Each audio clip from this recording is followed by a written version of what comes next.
নমস্কার বন্ধুরা, সরস্বতী কুকিং চ্যানেলে আপনাদের সবার স্বাগত। দেখুন আজকে আমি এখানে নিয়েছি কিছু সবজি কেটে নিয়েছি। এই যে এখানে আছে আলু, এখানে আছে ডাঁটা, এখানে মিষ্টি আলু আর ঝিঙে। এই চার রকম সবজি দিয়ে আমি একটা ভীষণ মজার রেসিপি তৈরি করব বন্ধুরা। এটা কিন্তু পাঁচমিশালি তরকারি না, এটা একটু অন্যরকম তরকারি। আর ঝিঙে আর ডাঁটা দিয়ে এই তরকারিটা খেতে কিন্তু ভীষণই ভালো লাগে। তো চলুন, আমি সবজিগুলো কেটে নিয়েছি, এবার ধুয়ে পরিষ্কার করে নেব। তো দেখুন এই যে সবজিগুলোকে ধুয়ে পরিষ্কার করে নিয়ে চলে এসেছি, এবার রান্নার দিকে চলে যাব। দেখুন উনানে কড়াই বসিয়ে দিয়েছি, আর কড়াইটা গরম হয়ে গেছে। কড়াইতে দিয়ে দেবো সর্ষের তেল।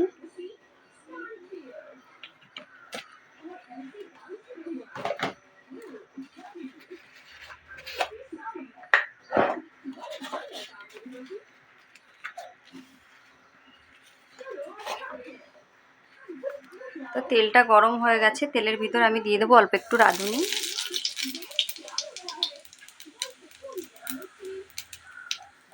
এবার আমি একে একে সমস্ত সবজিগুলো দিয়ে দেবো।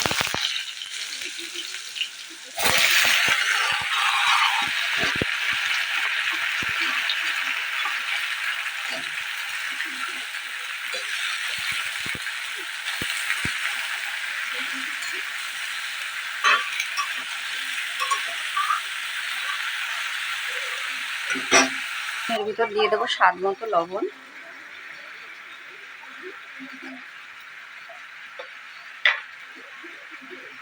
দিয়ে দেবো কালারের জন্য একটু হলুদ।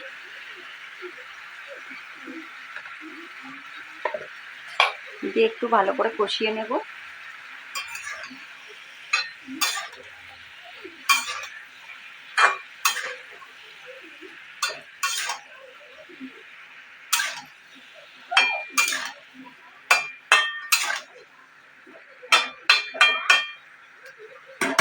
আমি একটা থালা দিয়ে কিছুক্ষণের জন্য ঢেকে দেবো।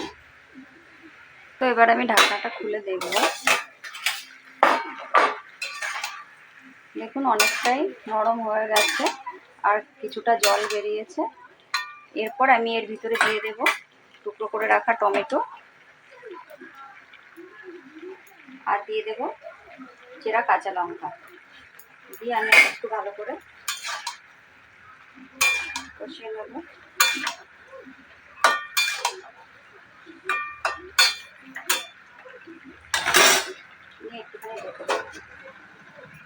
এবার আমি ঢাকনাটাকে খুলে দেখব। দেখুন অনেকটা জল বেরিয়েছে, আর এদিকে টমেটো সফট হয়ে গেছে। এই যে এখানে কিন্তু আমার বেশি জল দেওয়ার প্রয়োজন নেই, প্রয়োজন হলে আমি অল্প একটু জল দেবো, না হলে না দেবো। সামান্য একটু জল দেবো ডাঁটা আর আলুটাকে সেদ্ধ হওয়ার জন্য। মিষ্টি আলুটা কিন্তু সেদ্ধ হয়ে গেছে।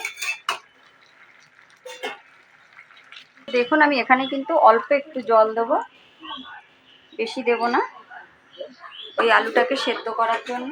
তো এবার আমি ঢাকনাটা খুলে দেখব। দেখুন আমার তরকারিটা কিন্তু হয়ে গেছে। এখন আমি এর ভিতরে দিয়ে দেবো সামান্য একটু মিষ্টি। মিষ্টিটা দিয়ে তারপরে কিন্তু তরকারিটাকে আমি নামিয়ে নেব।